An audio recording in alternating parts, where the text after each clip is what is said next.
आप सभी का स्वागत है मेरे YouTube चैनल MB एक्सप्लेनर पर। शुरू करने से पहले ये बता दूं कि यह एक कल्टीवेशन मानव है। आप सबको पसंद आएगी तो चलिए शुरू करते हैं। कहानी की शुरुआत में दिखाया जाता है एक लड़के को जो कि इस मानवा का मेन कैरेक्टर होता है। वो कहता है कि भाग्य की अपनी योजनाएं होती हैं, व्यक्ति बस इतना ही कर सकता है कि वह खुद को नष्ट कर देने वाली इच्छाओं से मुक्त रहे। और कहता है कि मैंने केवल 16 साल की उम्र में ही हेवन डिफाइन बॉडी को हासिल कर लिया है, जो कि हेवन को भी टक्कर दे सकता है। फिर हमें हमारे मेन कैरेक्टर का चेहरा दिखाया जाता है और फिर हमारे मेन कैरेक्टर के बारे में बताया जाता है कि उसका नाम झांग रुओचेन है और वो कुनलुन सिटी के राजवंशी सम्राटों में से एक सम्राट मिंग का इकलौता पुत्र है। और वह अपनी तलवार निकालकर आगे की ओर एक स्लैश मारता है। तो वो स्लैश इतना पावरफुल होता है कि देख सकते हैं आगे की सारी ज़मीन फट जाती है। और फिर पीछे कोई लड़की आती है और कहती है कि तुम्हारी स्वॉर्ड स्किल में फिर से सुधार आया है। फिर हमारा मेन कैरेक्टर भी पीछे की तरफ देखता है और कहता है ची आओ, तुम कब आई। फिर हमें उस लड़की के बारे में बताया जाता है जिसका नाम चियाओ होता है। वह भी कुनलुन सिटी के 9 सम्राटों में से एक सम्राट की बेटी है। इस लड़की और हमारे मेन कैरेक्टर की सगाई बचपन में ही तय हो चुकी थी। फिर वह लड़की हमारे मेन कैरेक्टर के सीने में तलवार मार देती है। वाह क्या सीन है। फिर हमारा मेन कैरेक्टर उस लड़की जिसका नाम चियाओ होता है उससे कहता है क्यों तुमने ऐसा क्यों किया। फिर वह लड़की हंसती है और छोड़कर जाने लग जाती है। छी यार, इन शॉर्ट हमारे मेन कैरेक्टर का गंदा वाला कटेगा। और हमारे मेन कैरेक्टर की भी आंखें धीरे धीरे बंद होने लग जाती है। और फिर हमारे मेन कैरेक्टर की आंख खुलती है और वह अपनी बॉडी देखने लग जाता है। तभी कोई पीछे से बोलता है कि चैनर, क्या तुम्हें फिर से बुरे सपने आ रहे हैं। और सोचता है कि मेरे पहले जो इस बॉडी का मालिक होगा यह उसकी माँ है। और फिर वह मुस्कुराता है। फिर हमें हमारे मेन कैरेक्टर की माँ जिसकी बॉडी में ये रिबन हुआ है उसके बारे में बताया जाता है। उसका नाम लिन होता है और यह राजा की कॉन्क्यूबाइन होती है। फिर वह हमारे मेन कैरेक्टर से कहती है कि जब तुम पैदा हुए तभी से तुम बीमार रहने लग गए। फिर हमारा मेन कैरेक्टर सोचता है कि इन्हें नहीं पता कि इनका बेटा 3 दिन पहले ही मर चुका है और इसे दवाई देते हुए कहती है कि लो ये जल्दी से पी लो। और सोचता है कि मेरा पूरा पुनर्जन्म हुआ है, मैं इनके लिए एक अजनबी हूँ, ये भी मेरा ख्याल रख रही है। मेरे पास्ट लाइफ में मैंने अपनी माँ को कभी नहीं देखा। ऐसे शरीर में पुनर्जन्म लेना ही मेरे लिए सौभाग्य की बात है। और यह सोचकर वह दवाई पीने लग जाता है। देखो हमारा मेन कैरेक्टर जिसकी बॉडी में रिबॉर्न हुआ है उसका नाम है जेन आर। तभी इन्हें पीछे से आवाज़ आती है। सीन शिफ्ट होता है बाहर की ओर। कुछ लोग अंदर आना चाह रहे होते पर एक लड़की। फिर हमें उस लड़की के बारे में बताया जाता है जिसका नाम यून एर होता है और वो सर्वेंट होती है। तो वो कहते हैं कि यह जेट पैलेस है, तुमको किसने परमिशन दी यहाँ घुसने की।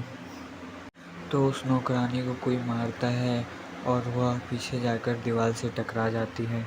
फिर हमें उस लड़के के बारे में बताया जाता है जो कि 8वां प्रिंस होता है, हमारे मेन कैरेक्टर का भाई। हमारा मेन कैरेक्टर 9वां प्रिंस है और यह 8वां प्रिंस होता है।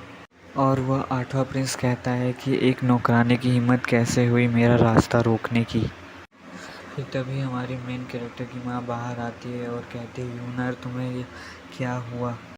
और उस 8वें प्रिंस की ओर देखकर कहती है कि यह जेड पैलेस है, तुम भले राजकुमारी क्यों ना हो पर फिर भी तुम किसी की बिना अनुमति के बिना यहाँ घुस नहीं सकते। और वह 8वां प्रिंस हंसता है और कहता है कि रानी ने आपको और मेरे 9वें भाई को जी साइड हॉल में जाने का आदेश दिया। देखो जी साइड हॉल कहीं होगा, मतलब एक पैलेस जैसा ही होगा। और कहता है कि आज से जेड पैलेस मेरी माँ का है। क्या क्यों ने ऑर्डर दिया है। और कहती है ठीक है हम कल यहाँ से चले जाएंगे और अंदर की ओर जाने लग जाती हैं। और पीछे से 8वें प्रिंस की आवाज़ आती है कि नहीं रुको, तुम्हें यह जेट पैलेस आज ही छोड़ कर जाना होगा क्योंकि मेरी माँ आज ही यहाँ पर आना चाहती है। हमारे जो मेन कैरेक्टर की माँ होती है चैनार की, वो कहती है कि तुम जानते हो ना कि तुम्हारे भाई की हालत ठीक नहीं है। तभी पीछे से हमारे मेन कैरेक्टर की आवाज़ आती है। हमारा मेन कैरेक्टर अपनी माँ से कहता है कि चलिए माँ, और अपने भाई 8वें प्रिंस से कहता है कि मैं एक दिन वापस फिर से ज़रूर आऊँगा। और हमारा मेन कैरेक्टर और उसकी माँ वो पैलेस छोड़कर जाने लग जाते हैं। और फिर हमारा मेन कैरेक्टर और उसकी माँ जी साइड हॉल पर आ जाते हैं और अपनी माँ से कहता है कि कल सेरेमनी है ना, मैं कल खुद को साबित करके रहूँगा और मैं कल सेक्रेड मार्क हासिल करके ही रहूँगा।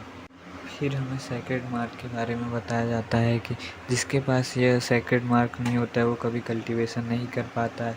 कुछ 3 तरह के टाइप दिखाए जाते हैं, अग्नि अग्नि जल वायु तरह। तो ये सेक्रेड मार्क होते हैं जिससे आदमी कल्टीवेशन कर सकता है। हमारा मेन कैरेक्टर सोचता है कि मेरा 8वां भाई जब 10 साल का था तभी उसे सेक्रेड मार्क मिल गया था, अब वो येलो रेलम पर है।